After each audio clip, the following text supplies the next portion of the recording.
செய்திகள் தொடர்கின்றன.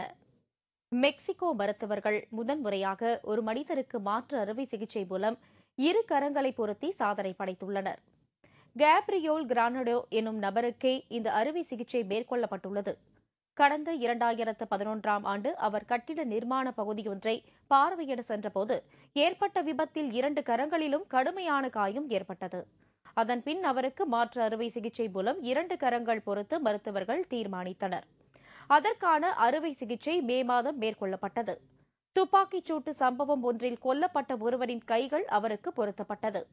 அறுவை சிகிச்சையின் பின் 20 நாட்கள் வரை மருத்துவமனையில் தங்கியிருந்த கிரானடோ குணமடைந்த நிலையில் வீடு திரும்பியுள்ளதாக மருத்துவர்கள் தெரிவித்துள்ளனர். கிரானடோவின் அறுவை சிகிச்சை மூலம் லத்தீன் அமெரிக்க நாடுகள் பிரதேசத்தில் இவ்வாறான சிகிச்சை ஒன்று வெற்றிகரமாக மேற்கொள்ளப்பட்ட முதலாவது சம்பவமாக இது பதிவாகியுள்ளது. இவரது சிகிச்சை வெற்றிகரமாக முடிந்துள்ளதன் காரணமாக மெக்சிகோவில் கை மாற்று அறுவை சிகிச்சைக்காக ஏராளமான நோயாளிகள் முன்பதிவு செய்து கொள்ள தொடங்கியுள்ளனர்.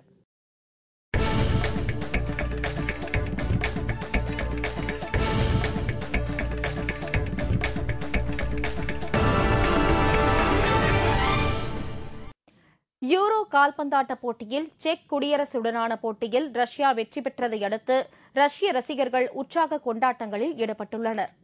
போலந்து நாட்டில் நடைபெறும் பிரம்மாண்டமான யூரோ கால்பந்து போட்டியின் முதல் ஆட்டத்தில் கிரீஸ் மற்றும் போலந்து அணிகள் மோதியதில் ஆட்ட நேரம் முடியும் வரை இரு அணிகளும் தலா ஒரு கோல் மட்டுமே அடித்தன. இதன் காரணமாக போட்டி டிராவில் முடிவடைந்தது. இதையடுத்து நடைபெற்ற மற்றொரு போட்டியில் ரஷ்யாவும் செக் குடியரசும் மோதின.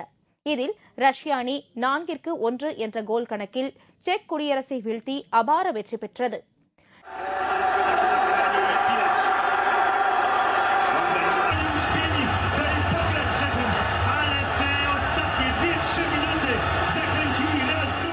யூரோ கால்பந்து போட்டியில் இன்று இரவு 9:30 மணிக்கு நெதர்லாந்து அணியும் டென்மார்க் அணியும் பலப்பரட்சி நடத்துகின்றன. அதைத் தொடர்ந்து நள்ளிரவு 12:15 மணிக்கு ஜெர்மனியும் போர்ச்சுகல் அணியும் மோதுகின்றன. 4 ஆண்டுகளுக்கு ஒருமுறை நடைபெறும் யூரோ கால்பந்து போட்டிகளில் இது 14வது கால்பந்து போட்டியாகும். போலந்து மற்றும் உக்ரைன் நாடுகள் இணைந்து நடத்தும் இந்த போட்டிகளில் மொத்தம் 16 அணிகள் பங்கேற்றுள்ளது குறிப்பிடத்தக்கது.